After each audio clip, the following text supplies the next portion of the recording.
తులసి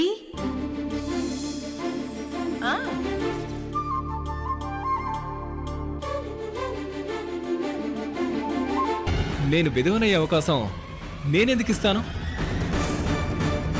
నాకు నేనే అవమానాలు ఎందుకు కొని తెచ్చుకుంటాను? ఈ ఒట్లు ప్రమాణాలు ఇవేం నమ్మను లక్ష్మి. జ్యోతి బయటికొచ్చినా తనతో నేను మాట్లాడను. దయచేసి నన్ను నమ్ము. జ్యోతి గురించి బాధపడుతున్న తల్లి మనసేంటో అర్థం చేసుకో సంజయ్, ప్లీజ్. లక్ష్మి, నేను కొన్ని చాలా బాగా అర్థం చేసుకోగలను, కొందరిని చాలా బాగా అంచనా వేయగలను. ఆలోచిద్దాం. అన్నట్టు నువ్వు నేను కలిసిమెలిసి సంతోషంగా ఉన్నట్టు, కాపురం చేస్తున్నట్టు నువ్వు మా అమ్మ కనిపించాలి. ఏడాది తిరిగేలోపు నువ్వు అమ్మవి కాగలవని వాళ్ళందరూ అనుకోవాలి. ఇది మాత్రం మర్చిపోకు. పద, ఇంటికెళ్దాం. పద.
అదిగో వచ్చేసింది.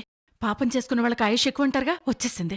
అయ్యో అయ్యో అయ్యో నందిని మేడం, మీరే బిజినెస్ పని మీద బయటికెళ్ళినా, పర్సనల్ పని మీద వెళ్ళినా మీకంటూ ఒక తోడు తప్పకుండా తీసుకెళ్లాలండి. అయినా ఈరోజు మీరు అంత ధైర్యంగా ఒంటరిగా అలా ఎలా వెళ్ళిపోతారండి? ఎక్కడైనా షుగర్ లెవెల్స్ ఎక్కువయ్యో, బ్లడ్ ప్రెషర్ ఎక్కువైపోయో మీరు కుప్పకొలిపోతే మీ పరిస్థితి ఏం కావాలి మేడం? తులసి, నీ నస్సలే మూడ్ ఆఫ్ లో ఉన్నాను. నీ మాటలతో నన్ను ఇంకా అప్సెట్ చేయాలని చూడకు. నందిని మేడం, మీ ఆరోగ్యం గురించి నేనెంత కేరింగ్ గా అడుగుతుంటే అదేదో నేను మిమ్మల్ని విసిగిస్తున్నట్టు అలా ఫీల్ అయిపోతున్నారేంటండి? మిమ్మల్ని చాలా బాగా చూసుకుంటానని నేను డాక్టర్ గారికి ప్రామిస్ చేశాను. కానీ మీరేమో నాతో కూడా చెప్పకుండా బయటికి వెళ్ళిపోతున్నారు. I hurted. అన్నట్టు ఎక్కడికెళ్ళి వస్తున్నారు? అది నాకు తెలుసులే, ఝాన్సీని కలవడానికే కదా. ఆ ఝాన్సీని కలుసుంటే నా ఇంట్లో విశేషాలన్నీ తాజా వార్తలుగా మీకన్నీ చెప్పేసి ఉంటుంది. మీకు ప్రెషర్ ఎక్కువైపోతుంది, అందుకే రాగానే అయితే మూడ్ ఆఫ్ లో ఉన్నాను అని చెప్తున్నారు. చాలా నీరసంగా కనిపిస్తున్నారు. ముందలా కూర్చోండి, రండి. అబ్బా, నాకు షుగర్ లెవెల్స్ 300 దాటింది, ఇంకా బీపీ అయితే 200/100 దాటిపోయింది. ఇదే కదా చెప్తావు? చెప్పి చెప్పి నన్ను మెంటల్ టార్చర్ చేయటమే నీ టార్గెట్.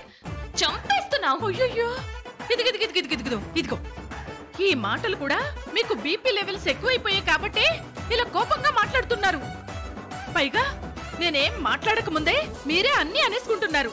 బీపీ షుగరు అని మీరు మాట్లాడితే మాటలు, నేను మాట్లాడితే మాత్రం వాగుడు. ఇదే కదా మీరు చెప్పేది? మరి నా వాగుళ్ళో ఎక్కడైనా షుగర్ లెవెల్స్ అనే పదం వచ్చిందా? అన్ని మీరే అనేసుకుంటున్నారు. ఏంటి మేడం ఇది? తులసి, ప్లీజ్ నన్ను టెన్షన్ పెట్టకుండా వెంటనే నాకు లంచ్ ఏర్పాటు చేయి. చాలా ఆకలిస్తుంది.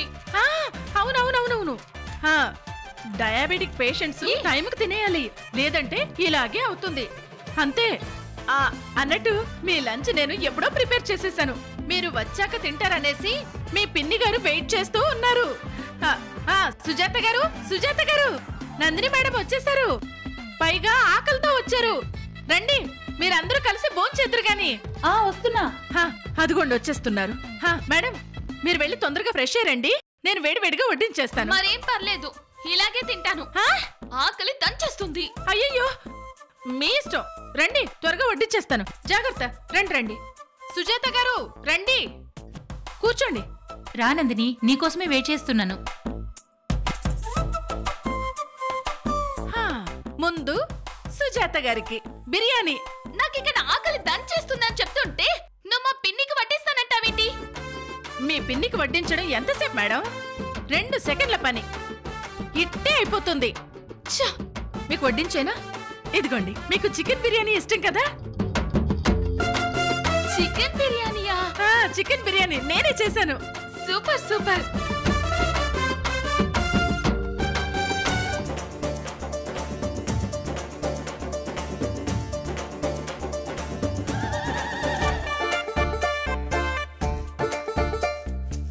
ఇదిగోండి చెస్ట్ పీస్. నాకు బాగా ఆకలిస్తున్నప్పుడు చికెన్ బిర్యానీయే తినాలనిపిస్తుంది. వెరీ గుడ్ తులసి. నీకు మాటలు ఎక్కువైనా ఇలాంటి విషయాల్లో నిన్ను మెచ్చుకోవాలి. నీకు ఈఎస్పి పవర్ చాలా ఎక్కువ ఉంది. ఈఎస్పి పవర్ అంటే ఏంటి మేడం? ఈఎస్పి అంటే ఎక్స్ట్రా సెన్సరీ పర్ఫెక్షన్. అంటే 6th సెన్స్ అన్నమాట. అయ్యో, దయచేసి 6th సెన్స్ ఏంటని మాత్రం నన్ను అడగకు. సరేలేండి. అసలే నాకు ఓపిక లేదు.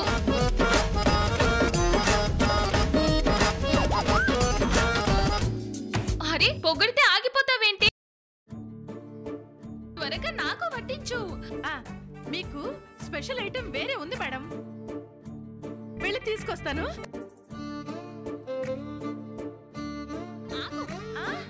చికెన్ బిర్యానీ కంటే స్పెషల్ ఐటమా? అదేంటి చెప్పు. తినబోతూ రుచులు ఎందుకు మేడం, 1/2 నిమిషంలో తెచ్చి పెడతాను, ఉండండి.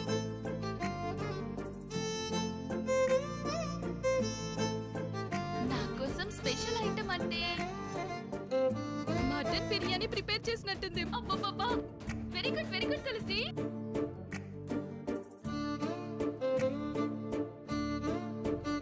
తొందరగా పట్టించు.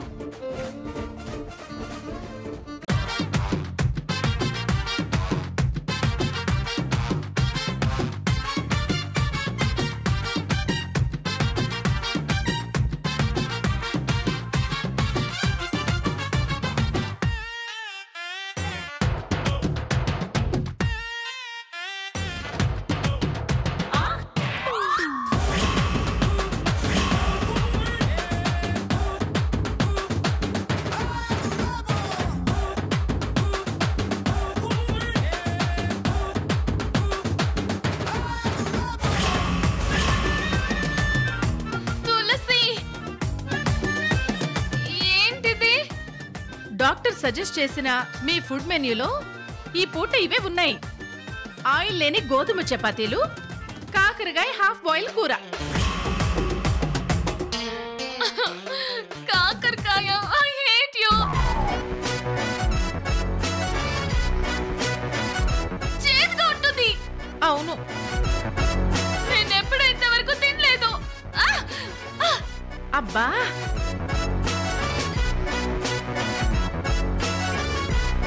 బాడీలో చక్కెర నిల్వలు ఎక్కువైనప్పుడు ఇలాంటి చేదు కూరగాయలే చాలా హెల్ప్ చేస్తాయంట.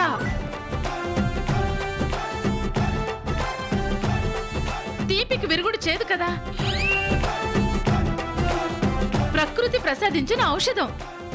తినండి మేడం. నేను తినను. అరే, కాకరకాయలో విటమిన్ సి, విటమిన్ ఏ ఉంటాయి.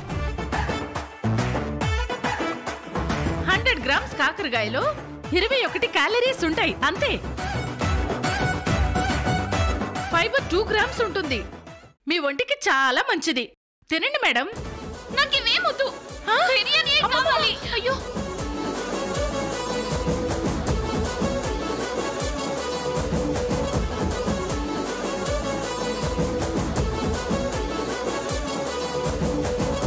అయ్యో, ఇది నాది. తీయండి. అమ్మో నందిని మేడం, ఇందులో సాల్ట్ ఎక్కువ ఉంది, ఆయిల్ కూడా ఎక్కువగానే ఉంది, ఫ్యాట్ కూడా ఎక్కువ ఉంది. మీరు అసలు తినడానికి వీల్లేదండి. నందిని, చపాతీ కాకరకాయ తినటం స్టార్ట్ చేయి. మెల్లగా అదే అలవాటైపోతుంది. నా కంచు మాత్రం లాక్కోకు. నందిని, నన్ను తిననివ్వు. తులసి, ఆ కంచు పెట్టివ్వు. అమ్మో సుజాత గారు, నేనిది ఆలోచించనే లేదు. మీ అమ్మాయి గురించి మీకు కాస్తైనా బాధ లేదా? మీరు బిర్యానీ తింటుంటే తను మాత్రం కాకరకాయ ఎలా తింటుంది? అంటే నీ ఉద్దేశం? నా ఉద్దేశం, ఈ పూటకి నందిని మేడంకి తోడుగా మీరు కూడా కాకరకాయ చపాతీ తినండి. టైమా, ఇది తీసుకెళ్ళిపో. జాగ్రత్త, ఇది కూడా తీసుకెళ్ళిపో. పో, జాగ్రత్త. నేను కాకరకాయ తినాలా? అయ్యో బాబాయ్, చచ్చాను. దేవుడా, నా కాకరకాయ అంటే విరక్తి. అరే, మీరు అలా అంటే ఎలా అండి? నందిని మేడంకి అలవాటు అయ్యేదాకా మీరు కూడా తినాలి. తినండి, తినండి.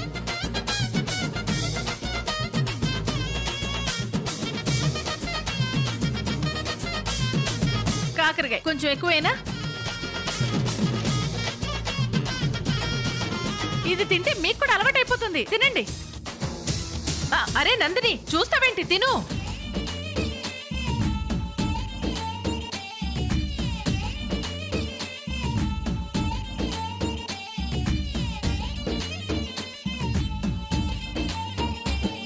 నందిని మేడం, మీకు అలవాటు లేదు కదా, నేను తినిపిస్తానుండండి.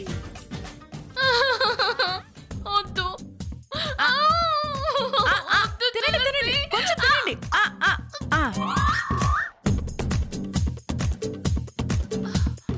మీకు కూడా? వద్దు, నేను తింటాను. తినండి, తినండి, తినండి. ఏ అదేంటి, బాగుంది కదా? ఆరోగ్యానికి మంచిదండి. అయ్యో ఏంటండి ఈ చపాతీ? అరే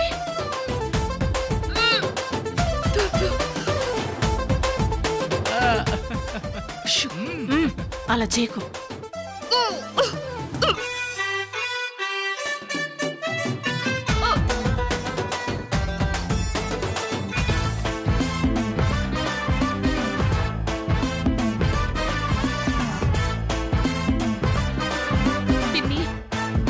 తులసి నా ఆరోగ్యం కాపాడే పనిలో టార్చర్ పెట్టిస్తుంది.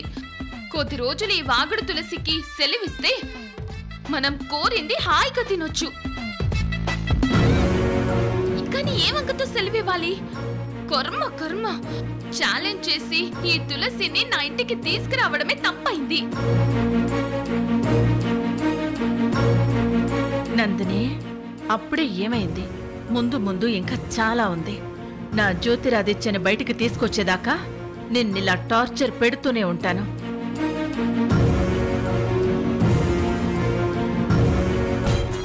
అయ్యో మేడం, కాకరకాయ మేడం.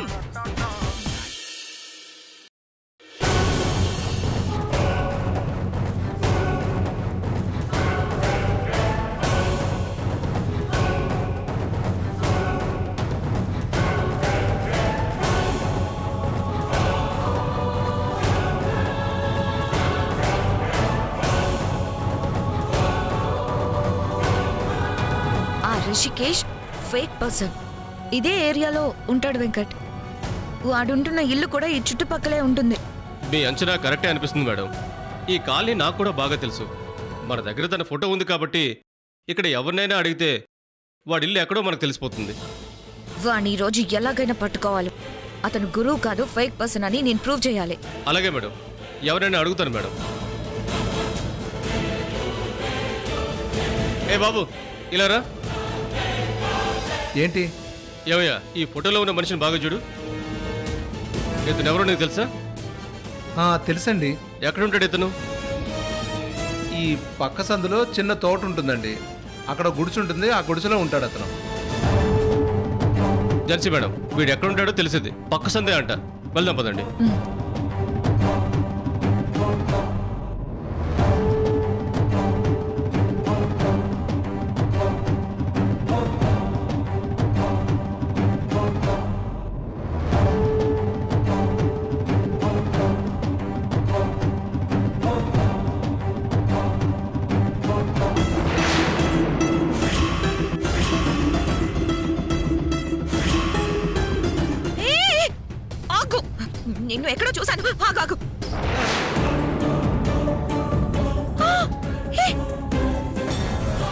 తులసి గారి కోడలు నా మీద అనుమానంతో వస్తున్నట్టుంది.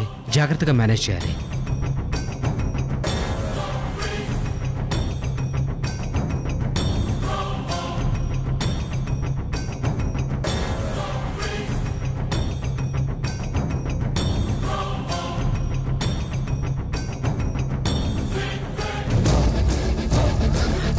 ఇదిగో శ్యామలమ్మ, ఇలారా. ఏంటి మల్లేశం? ఇదిగో, నా కోసం మా ఇంటికి ఎవరైనా వచ్చి అడిగారనుకో, నేను ఖాళీ చేసి వెళ్ళిపోయానని చెప్పు. ఎందుకలాగా? ఎందుకు ఏంటి అని అడక్కు. నీకేదైనా సాయం కావాలన్నప్పుడు చేశాను కదా. ఇదిగో, నా కోసం ఈ ఒక్క సాయం చేయి, అర్థమైందా? అలాగే. సరే, జాగ్రత్తగా మేనేజ్ చేయి.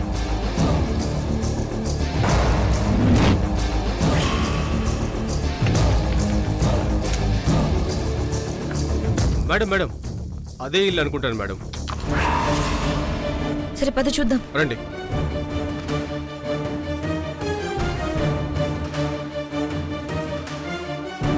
మేడం, ఆ వ్యక్తి చెప్పింది ఈ ఇల్లే మేడం.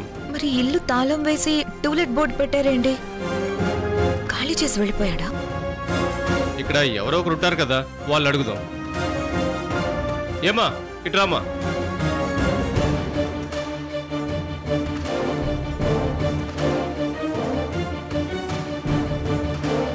అమ్మా, ఇతను ఇల్లు ఇదేనా? అవునండి. మరి తను ఇక్కడ లేడా? తనిక్కడ లేడు, ఖాళీ చేసి వెళ్ళిపోయాడు. అతను ఎక్కడికెళ్ళాడో మీకేమైనా తెలుసా? తెలీదమ్మా. వెంకట్, ఈరోజు దొరికిపోతాడనుకుంటే ఇలా జరిగిందేంటి? సరే, నేను మళ్ళీ టచ్లోకి వస్తాను. సరే మేడం.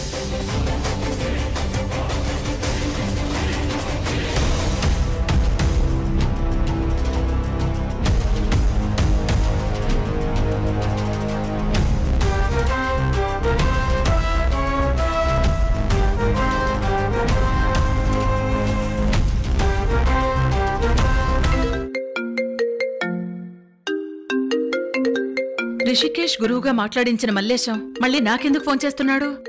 అయ్యయ్యో.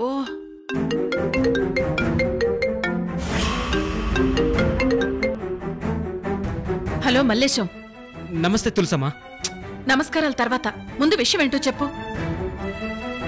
మీ కోడల విషయంలో ముందు జాగ్రత్తతో మీరు మంచే చేయాలని చూశారు, కానీ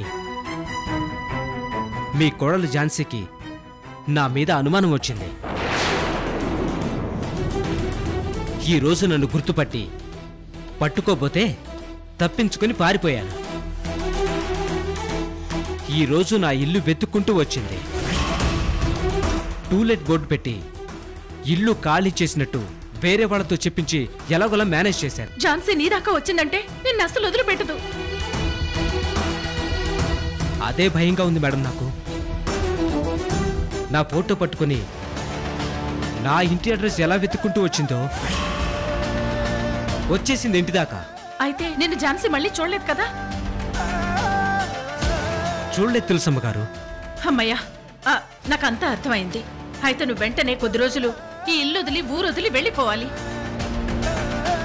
సరేనమ్మా, మీరు ఎలా చెప్తే అలాగే. నువ్వు ఊరు వదిలి వెళ్ళిపోవడానికి, కొద్ది రోజులు అక్కడ ఉండడానికి నేను ఏర్పాట్లు చేస్తాను. అమౌంట్ ట్రాన్స్ఫర్ చేస్తాను, ఓకేనా? అలాగే తులసమ్మా. ఈ విషయం మీకు చెప్దామనే ఫోన్ చేశాను. మీరు ఎలా చెప్తే అలా అమ్మా. అలాగే, నేను తర్వాత మాట్లాడతాను. ఫోన్ పెట్టే.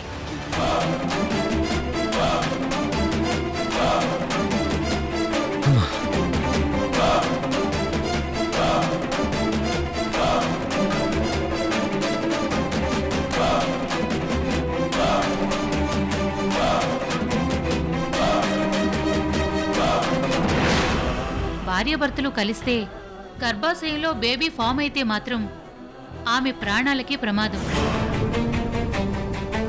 నేను తీసుకొచ్చిన రిషికేష్ గురువు అసలు గురువే కాదని ఝాన్సీకి ఎలా అనుమానం వచ్చిందో అర్థం కావట్లేదు. వాణ్ణి పట్టుకుని నిజాలు తెలుసుకునే ప్రయత్నం చేస్తే వాడు పొరపాటు నా గురించి చెప్తే ఝాన్సీ గర్భసంచి లోపం ఝాన్సీకి తెలిసిపోయే ప్రమాదం ఉంది. ఝాన్సీకి తెలిసినా, ఈశ్వరికి తెలిసినా మానసికంగా నలిగిపోతారు. ఈ విషయం ఎట్టి పరిస్థితుల్లోనూ వాళ్ళకి తెలియకుండా జాగ్రత్త పడాలి.